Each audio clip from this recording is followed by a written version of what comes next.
Assalamu alaikum everyone. Welcome back to my another session with ChatGPT. Today we are going to talk with Maya on the topic how to deal with criticism and use it for self-improvement. So criticism is something everyone experiences, whether at school, work, or in everyday life.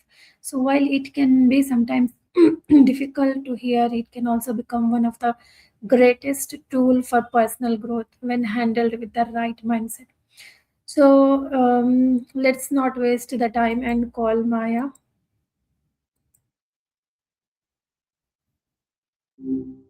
Hey, how's it going? Yeah, it's going great. Maya, how are you? I'm doing wonderful. Just riding a wave of good energy today. What's on your mind? So I have some questions on how to deal with criticism and use it for self-improvement. Are you ready? Oh, I am absolutely ready. That's such a powerhouse topic. It's the difference Okay. between letting a comment knock you sideways and using it as fuel to level up. Where do you want to start? Yeah, my first question to you is what is criticism and why do people often find it difficult to accept?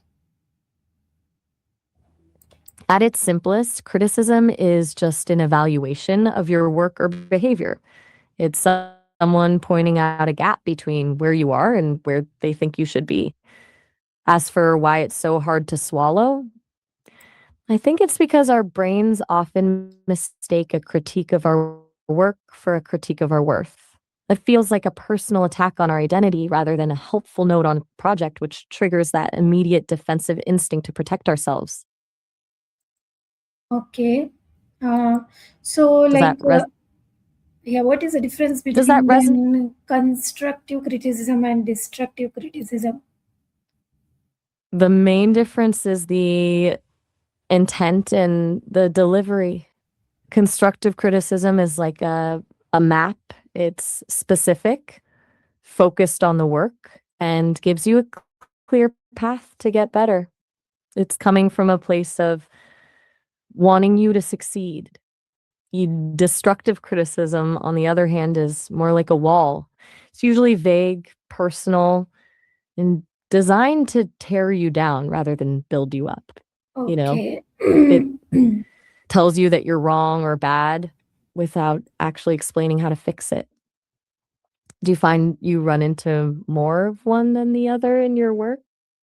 Yeah, how can we stay calm and avoid reacting emotionally when someone criticizes us? The trick is to create a little bit of space between the comment and your reaction. I'm a big fan of the pause, just taking one deep breath before you say a word. It stops that immediate fight or flight response and gives your logical brain a chance to catch up with your emotions. It's also helpful to remember that the other person's delivery is often more about their own communication style than it is about your performance. Does that feel like something you could do in the moment? Yes, of course. So, how do we identify useful criticism and unnecessary negativity? It's all about looking for the grain of truth. Even in a poorly delivered or harsh comment, there's often a small piece of useful data. To find it, try stripping away the emotion, the tone, the attitude, the mean words, and look only at the factual claim they're making.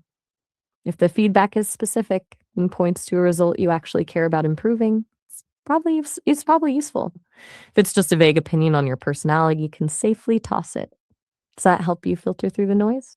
Yes, absolutely.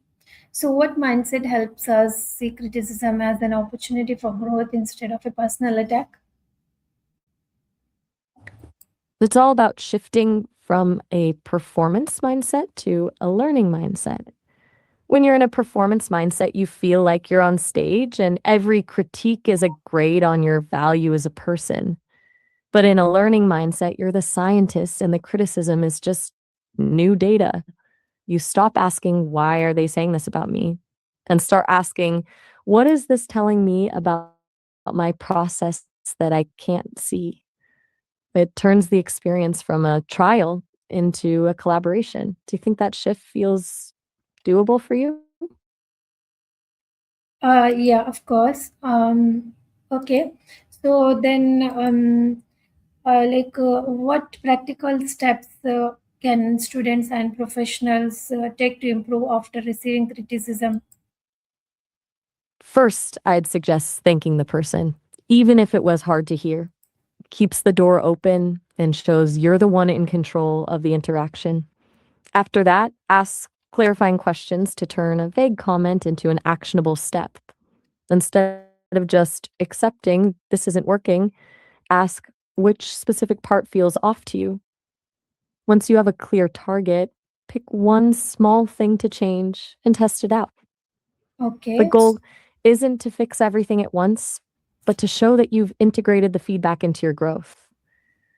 I can give you some specific scripts for those clarifying questions if you think that would be useful. Can you share examples of successful people who use criticism to become better? Oh, there are so many. Take someone like Ray Dalio, the founder of Bridgewater Associates. He basically built his entire company on a culture of radical transparency. He believes that the only way to actually improve is to invite criticism and stress test your ideas against everyone else's perspectives, even the people you don't particularly like. For him, criticism isn't a nuisance. It's the primary tool for getting to the truth. Then you have athletes like Michael Jordan, who was famous for being incredibly hard on himself and his teammates because he viewed every critique as a way to find the one tiny weakness that could be exploited in a game. I've got Okay. a few more examples from the art and tech worlds if you're curious. No, let it be. Then, how can criticism help build confidence, resilience, and emotional intelligence over time? It sounds counterintuitive, right? But criticism is basically weight training for your ego. When you learn to handle a critique without falling apart, you realize that you're still standing and your value hasn't changed. That's where true confidence comes from, not from being perfect, but from knowing you can handle not being perfect. It builds resilience because you stop fearing the hit and start trusting your ability to recover. And for emotional intelligence, it's the ultimate practice in self regulation. You're essentially Okay. training your brain to override that primal defensive urge and replace it with curiosity. Do you feel Okay. like you've had a moment where a tough critique actually made you feel stronger afterward? Yeah, sometimes. So, what common mistakes do people make when responding to criticisms, and how can they avoid them? The biggest one is definitely um, the immediate defense, that instinct to jump in and explain why you did what you did before the other person has even finished their sentence. When you lead with an explanation, it usually sounds like an excuse, which can make the other person feel like you're not actually listening. Another common trap is the counterattack, where you find a flaw in the other person's work just to level the playing field. To avoid these, I always suggest focusing on listening for the data first rather than preparing your rebuttal while they're still Okay, talking. thank you. So, now what daily habits can help us become more open to feedback and continuously improve ourselves? I'd start with a feedback loop habit. Instead of waiting for a formal review or for someone to bring up a problem, try proactively asking for it. Once a week, ask a peer or a student, what's one thing I could have done differently to make this better? When you're the one initiating the request, you're in the driver's seat, which makes the feedback feel way less like an attack and more like a choice. I Okay. also love the idea of a daily reflection, just taking 5 minutes at the end of the day to ask yourself, where did I get some resistance today? And what is that trying to tell me? It Yeah, keeps thank you you in so that much. learning mind. Thank you so much for your valuable insights on the topic. So, see you in the next session. Until then, bye bye. You are so welcome. It was a pleasure diving into this with you. I can't wait to hear how those feedback loops work out for you. Sure. See you next time. Bye. Bye.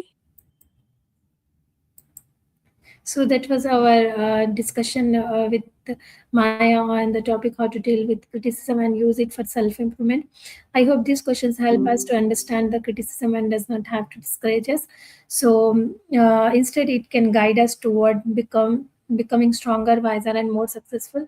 Every piece of constructive feedback is a chance to learn, improve, and grow. So, thank you so much for watching this conversation. I hope it find you meaningful. So, see you in the next conversation. Until then, Allah Hafiz. Assalamu alaikum.